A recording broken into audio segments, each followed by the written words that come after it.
akufi pona moyibi.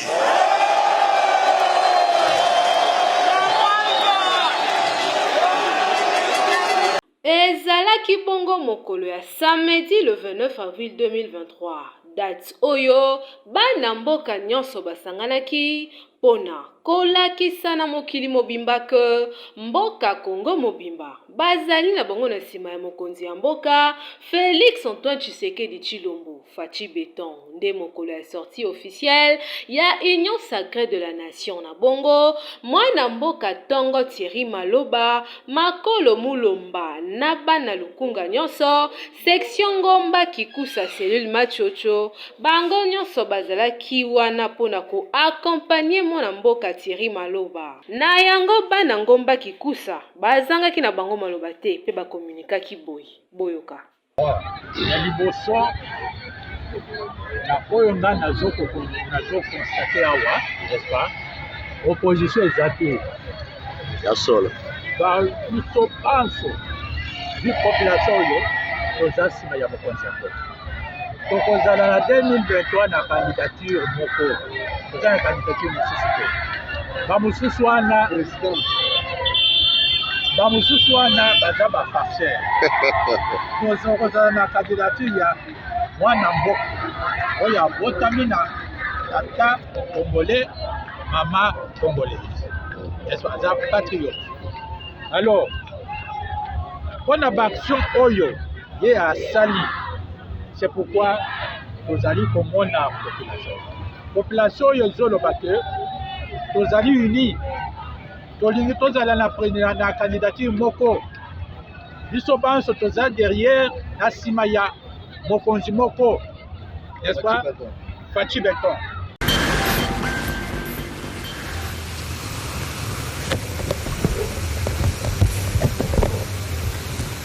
Compte rendu de la 97e réunion du Conseil des ministres. Le président de la République, chef de l'État, Félix Antoine Tshisekedi Tshilombo, a présidé à la Cité de l'Union africaine la 97e réunion du Conseil du ministre de gouvernement de la République, c'est vendredi 5 mai 2023. 4 points étaient inscrits à l'ordre du jour, à savoir 1. Communication du président de la République, chef de l'État. 2. Point d'information. 3.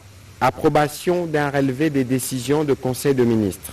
4. Examen et adoption de dossiers. Le président de la République a commencé cette réunion sur une note triste. Il a présenté les condoléances de toute la nation à toutes les familles touchées par les inondations, glissements de terrain qui ont conduit à la mort de plus d'une centaine de compatriotes dans le territoire de Calais en province du Sud Kivu. En mémoire de compatriotes disparus, une journée de deuil national sera décrétée le lundi 8 mai 2023 avec drapeau en berne. Dans les heures qui suivent, une mission gouvernementale se rendra sur place pour appuyer le gouvernement provincial dans la gestion de cette catastrophe. Revenant à sa communication, le président de la République l'a axé sur 3 points. 1. Du projet de construction et réhabilitation de l'aéroport de Ndjili. Faisons suite au rapport sur le pourparler relatif à la matérialisation du projet de construction et réhabilitation de l'aéroport de Ndjili et l'accord de principe trouvé entre le gouvernement de la République et une société partenaire. Le président de la République a salué ce projet d'intérêt stratégique. Dans sa concrétisation, il permettra à notre pays d'offrir aux différentes compagnies aériennes nationales et internationales une infrastructure aéroportuaire moderne répondant aux standards internationaux du trafic aérien sans cesse croissant. Pour le président de la République, la matérialisation de ce projet doit s'inscrire dans une dynamique d'aménagement des espaces et d'urbanisation moderne progressive de communes avoisinant l'aéroport international de Ndjili. Le gouvernement est appelé à y accorder une attention soutenue afin que toutes les étapes administratives soient réalisées avec diligence et dans le respect des prescrits légaux et réglementaires en la matière. Le Premier ministre a été encouragé à assurer une coordination soutenue de ministres concernés, chacun dans son domaine pour la réalisation de ce projet. En l'occurrence, les ministres d'État, ministres des Infrastructures et Travaux publics, ministres du Plan, de l'Aménagement du territoire, du Budget, de l'Urbanisme et de l'Habitat, ainsi que les ministres des Finances, des Transports, Voies de Communication et des Enclavements et le ministre des Affaires foncières. Le président de la République a insisté sur la nécessité d'accorder la plus grande expertise à l'élaboration des instruments juridiques, financiers, techniques et particulièrement pour la conclusion du protocole d'accord et la convention de collaboration et de s'assurer que les travaux de cet ouvrage débutent avant le 1er septembre 2023. 2. De la coopération avec le Fonds monétaire international et la Banque mondiale. À l'issue de la 4e revue du programme en cours avec le Fonds monétaire international, le président de la République a encouragé l'ensemble du gouvernement, et en particulier les membres de la Troïka politique, qui pilotent ces programmes, pour les efforts entrepris dans un contexte difficile, ayant permis d'aboutir à cette revue de manière satisfaisante. Il a exhorté les membres du gouvernement à la solidarité et à la continuité dans l'effort afin de donner la chance à notre pays d'achever ses programmes avec satisfaction l'année prochaine. S'agissant de la coopération avec la Banque mondiale, l'attention du gouvernement a été attirée sur la nécessité de préserver la qualité de notre collaboration avec cette institution qui a permis de multiplier par 4 notre portefeuille de projets en 4 ans, soit 2 milliards de dollars à plus de 8 milliards de dollars, dont la moitié est composée de dons. Les 2 appuis budgétaires récemment approuvés par la Banque mondiale l'ont été en contrepartie des réformes auxquelles notre pays a souscrit de plein gré. Il est donc hors de question pour le président de la République que soient entreprises des actions qui paraîtraient comme une régression par rapport à nos engagements vis-à-vis de cette institution de Bretton Woods. Au regard de bonnes perspectives macroéconomiques attendues en 2023, en dépit de la persistance du conflit à l'est du pays et de la crise russo-ukrainienne, le président de la République a demandé au gouvernement de ne ménager aucun effort pour poursuivre les réformes en cours et des politiques budgétaires et monétaires crédibles afin de consolider la stabilité du cadre macroéconomique. De l'intensification de la traque contre le trafic d'or vers le pays frontalier.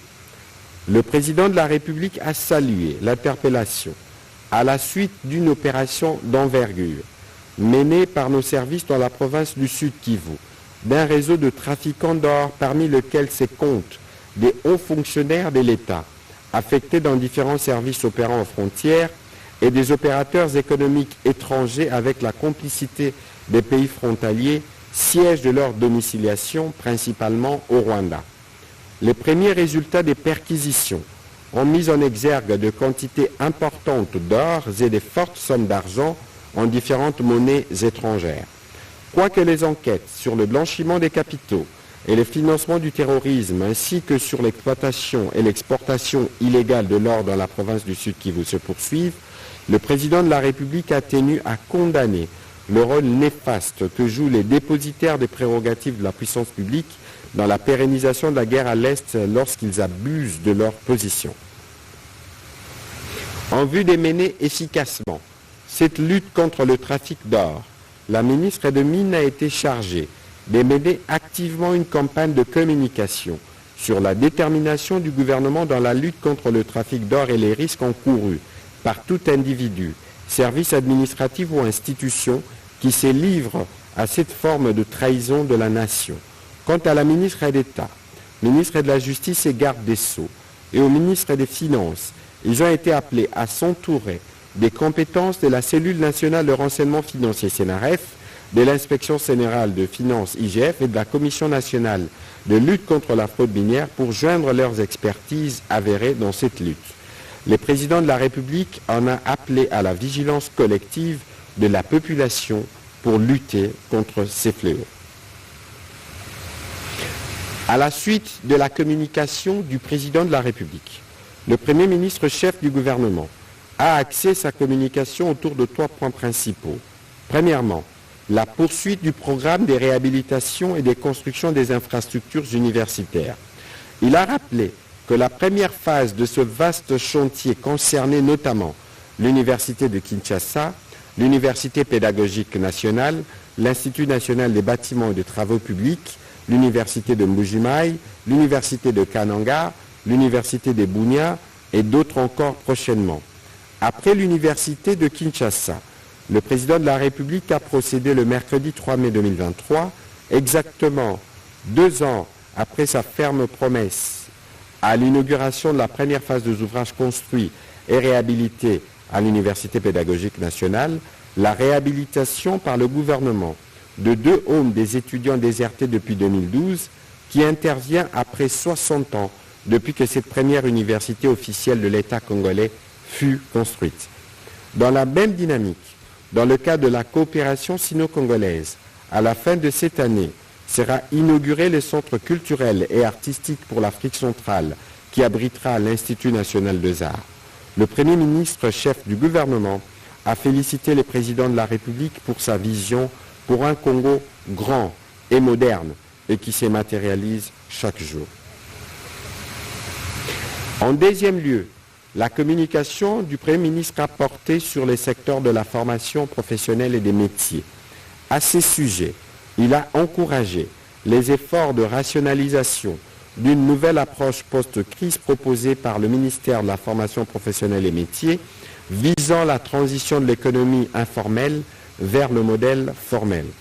Tous ces efforts, a-t-il rappelé, s'inscrivent dans l'action gouvernementale dans ses axes 46 et 47, visant notamment la création de centres de formation professionnelle et d'apprentissage à travers toute l'étendue du territoire national, en vue de générer des emplois formels à travers les coopératives et les associations de producteurs.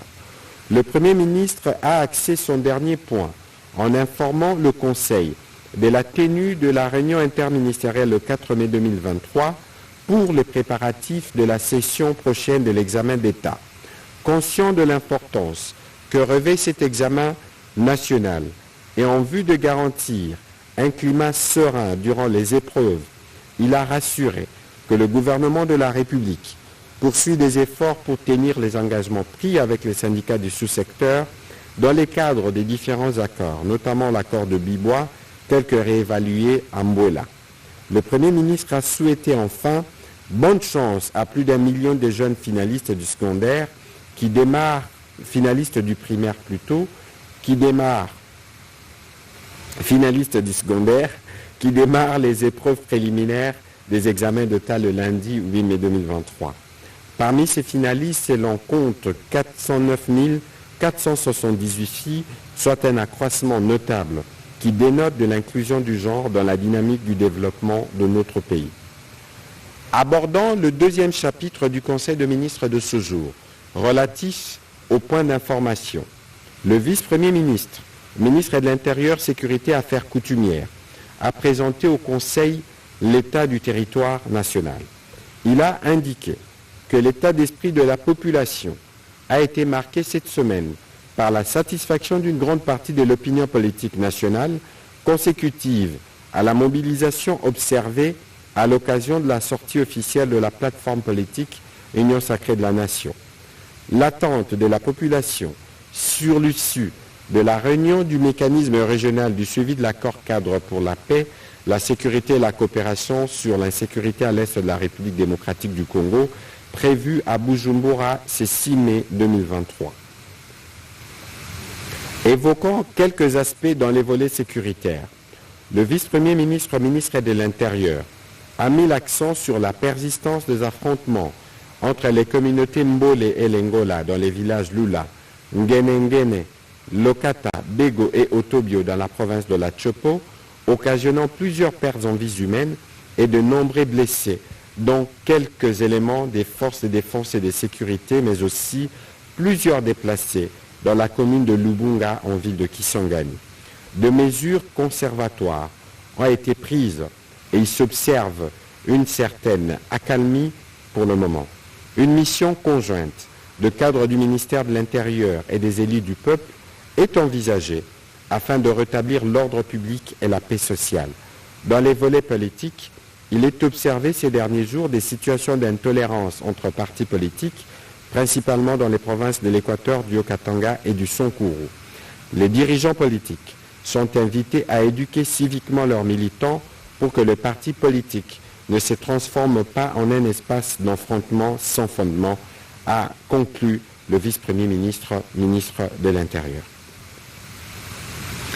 Complétant le vice-premier ministre, ministre de l'Intérieur dans les volets sécuritaires, le vice-premier ministre, ministre de la Défense nationale, est revenu quant à lui sur la situation opérationnelle à l'est de la République démocratique du Congo qui demeure préoccupante, principalement dans les territoires d'Irumu, Mambasa, Beni, Masisi, Rutshuru et Nyiragongo. Il a indiqué que les RDF M23 renforcent leur présence massive dans certaines localités du territoire congolais. Par ailleurs, des nouveaux renforts en provenance du Rwanda continuent d'arriver par différents points frontaliers, dont Kabwanga et le parc national de Virunga. 3 hélicoptères RDF ont effectué plusieurs rotations à Tchanzu. Le vice-premier ministre, ministre de la Défense nationale et ancien combattant, a présenté tous les tableaux liés aux opérations militaires sur le terrain en mettant l'accent sur les zones perturbées par la coalition des terroristes RDF M23. Le 29 avril, le RDF M23 ont enlevé 6 personnes pour une destination inconnue dans le groupement Boueza, créant ainsi une psychose dans les chefs des habitants de cette partie du pays. Il est important de noter que les éléments RDF M23 se déguisent ces jours-ci en milices d'autodéfense dans plusieurs localités qui prétendent avoir cédé à la force régionale. Il s'agit notamment de Kibumba, Bishusha, Kizimba, Kibarizo, Burungu, Usumba, Nyange, Kachura, Bigogwe et Kibachiro. Le 2 mai, les éléments RDF M23 ont momentanément suspendu tout trafic sur le tronçon Kalenguer à Tongo pour assurer l'acheminement des bétails pillés dans les territoires de Massissi et récupérés s'est abattu le 1er avril. À l'ouest du pays, la situation demeure sous contrôle et reste marquée par la poursuite de la mission de la commission de sensibilisation intercommunautaire Tekeyaka, conduite par les chefs traditionnels Méni-Congo dans les provinces de Maïndombe et du Kwilu.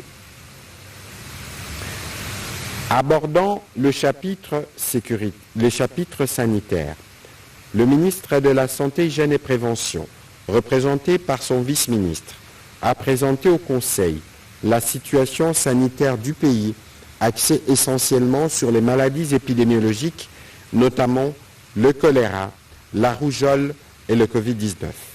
S'agissant du choléra, il a signalé qu'au cours de la 16e semaine épidémiologique, les cumuls s'élèvent à 1215 cas, dont 16 décès, comparé à la semaine précédente. On note une légère hausse de la létalité, passant de 0,75% à 1,32%. En ce qui concerne la rougeole, il a indiqué que toutes les provinces notifient des cas de rougeole. Par rapport à la semaine passée, on note une augmentation de 78 396 cas à 84 558 cas, soit une augmentation de 7,28% pour un taux de létalité de 1,17%. Quant à la Covid-19, il est à noter que comparé à la 16e semaine épidémiologique, la tendance à la 17e semaine a été marquée par une augmentation du nombre de nouveaux cas, passant de 160 à 221, soit une hausse de 38%. Cette augmentation des cas n'est pas significative et la létalité reste maintenue autour de 1,5%. Le ministère de la Santé publique, Hygiène et Prévention en appelle donc à la vigilance et à la vaccination comme moyen de prévention des nouvelles vagues et pour en minimiser l'impact au cas où elles surviendraient. Au regard de cette évolution positive et même de l'évolution positive au niveau mondial, le ministère de la Santé a saisi le Premier ministre pour solliciter la levée par décret des mesures de restriction. Clôture de la première vague des titularisations, lancement de la troisième vague de la mise à la retraite et début du processus de promotion générale des agents de carrière de service public de l'État. Le vice-premier ministre, ministre de la fonction publique, modernisation de l'administration et innovation du service public, a présenté au Conseil sa note d'information qu'il a axée sur 3 volets. Le premier volet a porté sur la clôture de la première vague des titularisations des agents de carrière de service public de l'État au grade des directeurs, chefs des divisions et chefs de bureau. Il est question ici de régulariser par des actes de nomination la situation administrative des agents qui, depuis plusieurs années, exercent à titre intérimaire des fonctions supérieures au grade dont ils sont revêtus statutairement. Sur un effectif de 13 859 agents proposés par 48 services publics, le processus actuel concernera 10 160 agents dont les dossiers administratifs ont finalement été validés par la commission des certifications relevant des administrations centrales que provinciales. Les séances de validation des listes d'agents éligibles à la titularisation ont été sanctionnées par des procès-verbaux dûment signés par les membres du service sectoriel concerné et les membres de la commission instituée à cet effet. Et les différents actes de titularisation sont soumis à la sanction respective du président de la République et du Premier ministre. Dans un second volet, les membres du Conseil ont été entretenus à propos de la fluidification des départs à la retraite des agents voulus dignes, honorables et humaines par le président de la République, dépositaire de l'avenir de la nation. À la suite des 2 premières vagues qui ont conduit en 2022 à la mise à la retraite de près de 11 000 cadres et agents concernés, basculés dorénavant à la Caisse nationale des sécurités sociales des agents publics pour une prise en charge de leurs pensions mensuelles, l'ambition nourrie est celle d'atteindre 30 000 départs en 2023 et 50 000 en 2024. Si le budget 2023 ne prévoit que le paiement des indemnités de fin de carrière de 10 000 agents, d'autres moyens de mobilisation des financements sont envisagés pour couvrir le gap de cette programmation annuelle. Enfin, le dernier volet a concerné les débuts du processus de promotion générale des agents de carrière de service public de l'État. Le vice-premier ministre en a motivé la nécessité, car plusieurs d'entre eux sont restés stationnaires au même grade, parfois durant plusieurs décennies, sans connaître la moindre promotion. Le Conseil a pris acte de cette note d'information. Gestion de la masse salariale. Le ministre d'État, ministre du Budget, a présenté au Conseil la problématique de gestion de la masse salariale. En liminaire, il a souligné que l'évolution de la rémunération des agents et fonctionnaires de l'État est devenue un indicateur important pour apprécier les performances du gouvernement en matière de gouvernance et des finances publiques. Aussi importe-t-il de relever que les partenaires de ces derniers, notamment le Fonds monétaire international, ne manquent pas d'inclure dans leurs recommandations la nécessité de maîtriser les effectifs payés ainsi que de la masse salariale. En effet, après plusieurs rapports techniques, le gouvernement de la République avait autorisé le recrutement d'un cabinet d'audit afin de faire un diagnostic exhaustif et de proposer des pistes et des solutions durables quant à la gestion du fichier centralisé de la paye. En exécution de cette recommandation, le cabinet Assist a été recruté pour mener cet audit qui, au demeurant, est en cours de réalisation. Dans le même élan, l'inspection générale de finances a effectué un audit du circuit de la paye du premier trimestre 2020 au premier trimestre 2022, dont la synthèse de conclusion a été rendue publique par voie de communiqué de presse le jeudi dernier. Tous ces efforts visent à maîtriser les effectifs payés et de manière globale la masse salariale et de lutter contre les fraudes héritées du passé. À ces sujets, il a rassuré que le gouvernement s'emploie à accélérer la constitution du fichier de référence de l'administration publique qui passe par la finalisation de l'identification biométrique des agents et fonctionnaires de l'ensemble du pays, la poursuite du processus de mise à la retraite en cours et les renforcements de la systématisation des opérations d'assainissement du fichier unique de la paie. Le ministre d'État, ministre du Budget, a fini par présenter l'état de paie des agents et fonctionnaires de l'État.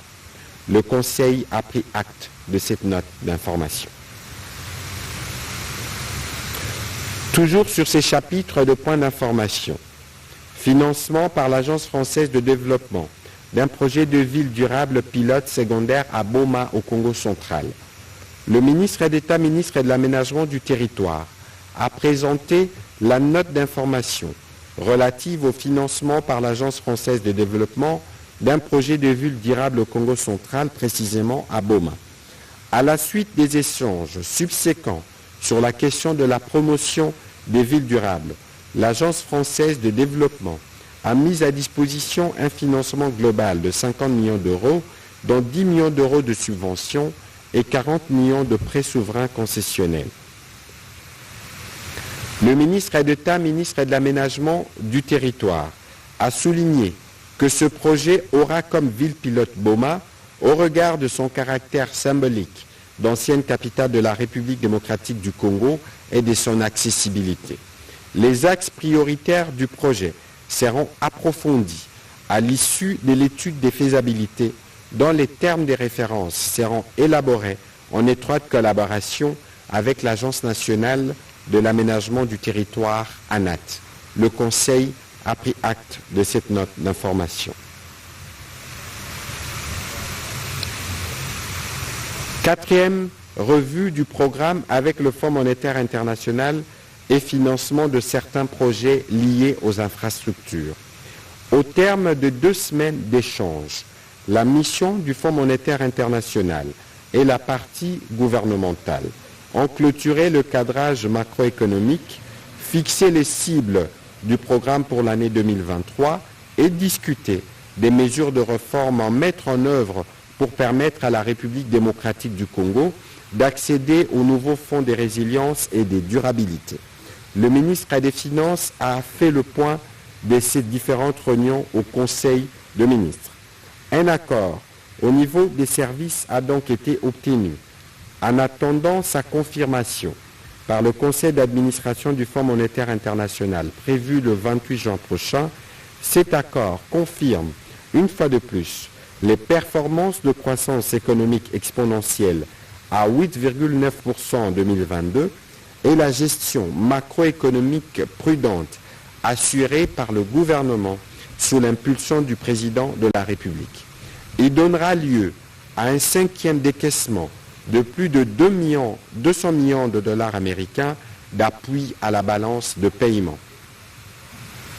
S'agissant de perspectives pour 2023, une attention particulière a été portée sur l'accélération des dépenses dans un contexte préélectoral et des conflits armés à l'est du territoire. Cette situation exige une meilleure hiérarchisation des dépenses, la révision à la baisse des dépenses en biens et services et le maintien d'une masse salariale au niveau prévu dans le budget en vue de soutenir l'investissement et réduire les pressions inflationnistes. Le gouvernement procédera également à une stricte limitation des paiements en espèces au guichet de la Banque centrale du Congo, laquelle est également soumise au plafond de 10 000 dollars américains par retrait conformément à la loi. Enfin, le gouvernement accélérera la réforme de la fonction publique en vue de la maîtrise de la masse salariale, la mise en œuvre du cadre de lutte contre la corruption et les blanchiments de capitaux et les financements du terrorisme. Les discussions en rapport avec l'accès de la République démocratique du Congo au Fonds des résiliences et des durabilités se poursuivront en vue d'une conclusion rapide. Le ministre des Finances a également présenté sur un autre registre l'état d'avancement des travaux de construction du centre financier de Kinshasa du centre de congrès de Kinshasa et du siège de l'office de route, projet couvert par le contrat EPC plus finance avec une entreprise turque. Les coûts total de projet se chiffrent à 290 millions de dollars américains pour environ 150 000 mètres carrés de surface, soit un coût moyen de 1 900 dollars par mètre carré, incluant la construction, l'équipement et l'ameublement. Les montants préfinancés par les constructeurs ont déjà été partiellement remboursés en concurrence de 110 millions de dollars. Le ministère des Finances a négocié un financement de 157 millions de dollars, dont 125 millions de dollars auprès de la Trade Development Bank et 30 millions de dollars auprès de Frontera Capital Group Limited. Ces financements à caractère commercial n'enfreignent pas les clauses du programme économique du gouvernement avec le Fonds monétaire international et n'affectent pas non plus la viabilité de la dette publique de la République démocratique du Congo au regard des indicateurs d'endettement à fin 2022 qui chiffrent le ratio d'endettement dette PIB à 17%. Le Conseil a pris acte de cette note d'information. Deux notes d'information du secteur des transports, voies des communications et désenclavement. Le ministre des Transports, voies des communications et désenclavement, a présenté au Conseil deux notes d'information. La première est relative à la signature par la République démocratique du Congo de la charte de l'Organisation de la sécurité de l'aviation de la Communauté de développement de l'Afrique australe SASO. Il s'agit d'une organisation spécialisée et autonome de la SADC, née sur recommandation de l'Organisation de l'aviation civile internationale, celle de voir assurer plus efficacement la supervision aérienne à l'échelle régionale à travers de moyens viables. La signature de sa charte par notre pays permet d'avoir accès à ces cadres de mutualisation qui offrent une assistance conformément à la Convention de Chicago relative à l'aviation civile et qui permettra de renforcer nos actions pour sortir de la liste noire de l'Union européenne. À ce jour, il faut rappeler des progrès constants et considérables de la République démocratique du Congo, passant de 11,4% en 2006 pour atteindre aujourd'hui un niveau de 66,52% au terme du dernier audit de l'OACI mené en février 2023. La deuxième note d'information a porté sur le projet de chemin de fer électrifié à écartement standard section Bujumbura-Gitega-Uvira-Kindu. Ce projet fait partie d'un programme de développement conjoint entre les trois pays, la République unie de Tanzanie, la République du Burundi et la République démocratique du Congo. Il vise à relier le port en eau profonde de Dar es Salaam en Tanzanie à la ville de Kindu en République démocratique du Congo, en passant par les villes de Gitega et Bujumbura au Burundi. Les avantages liés à la réalisation de ces projets intégrateurs sont salutaires pour le développement économique dans toute la zone du projet. Notre gouvernement œuvre à la reconstruction d'un système ferroviaire capable de répondre aux exigences de capacité, de régularité, de rapidité et de sécurité. Pour sa mise en œuvre, un mémorandum d'entente tripartite a été signé à Dar es Salaam le 7 mars 2022 entre les trois pays concernés. Le Conseil a pris acte de ces deux notes d'information. Intervenant spécialement au Conseil de ministres de ce jour, le vice-premier ministre, ministre des Affaires étrangères, a informé le Conseil sur la situation de nos compatriotes bloqués au Soudan. Ils sont évalués à environ 350 qui doivent quitter ces pays en proie aux affrontements armés. Il a rassuré que nos ambassadeurs au Kenya et au Caire ont été mobilisés pour leur apporter l'assistance nécessaire pour leur permettre de quitter ce pays. Les besoins logistiques ont été sollicités pour faciliter le retour de ses compatriotes. Le Conseil a pris acte de ces rapports et le gouvernement mettra à disposition le moyen pour permettre les retours de ses compatriotes au pays. Intervenant à son tour, le vice-premier ministre, ministre de l'économie nationale, a présenté au Conseil le rapport préliminaire de la mission gouvernementale qu'il a conduite en Afrique du Sud, en Zambie puis à Lubumbashi, consécutivement à la rareté et à la montée des prix de la farine de maïs dans le Grand Katanga et le Grand Kasaï. Dans le but de garantir à l'immédiat l'approvisionnement sur le marché local, une réunion d'urgence de la Commission économique et financière du gouvernement élargie se tiendra ce samedi 6 mai 2023 pour examiner les détails du rapport et proposer les mesures idoines à prendre pour, d'une part, répondre aux besoins d'approvisionnement pressants et, d'autre part, d'accroître la production locale, solution durable sur la problématique d'approvisionnement en maïs dans le Grand Kasaï et dans le Grand Katanga. Le Conseil a pris acte de son rapport préliminaire. Au troisième chapitre du Conseil de ministres de ce jour, relatif à l'approbation d'un relevé des décisions du Conseil de ministres, le Conseil de ministres a adopté les relevés des décisions prises lors de sa 96e réunion tenue le vendredi 28 avril 2023.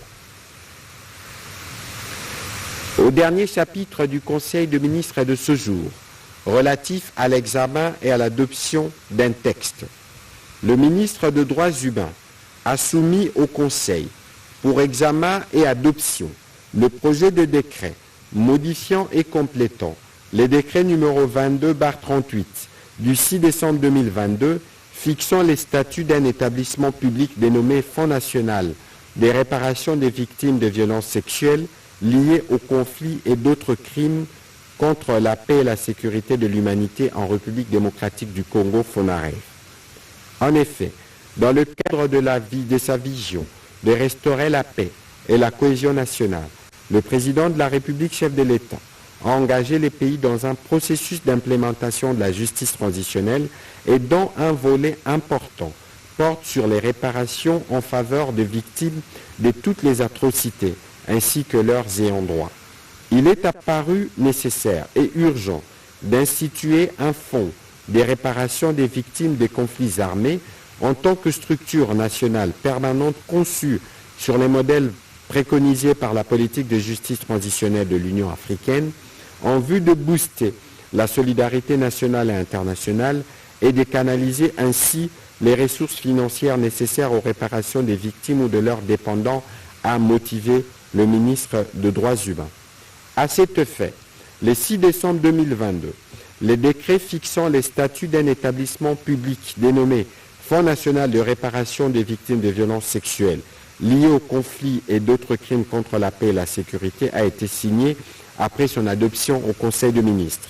Le 26 décembre 2022, les chefs de l'État a promulgué la loi numéro 22/65 du 26 décembre 2022 portant principes fondamentaux relatifs à la protection et à la réparation des victimes de violences sexuelles liées au conflit et des victimes de crimes contre la paix et la sécurité de l'humanité. L'article 21 de la loi sus-évoquée dispose qu'il est institué un fonds chargé d'appui à l'accès à la justice, à la réparation, à l'autonomisation et au relèvement communautaire des victimes et de leurs ayants droit.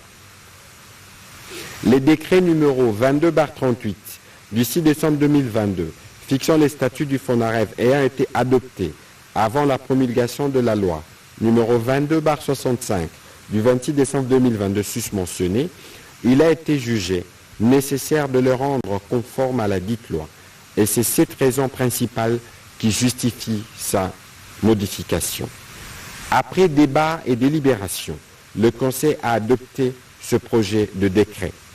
Commencé à 13h55, la réunion du Conseil de ministres a pris fin à 19h33. Je vous remercie.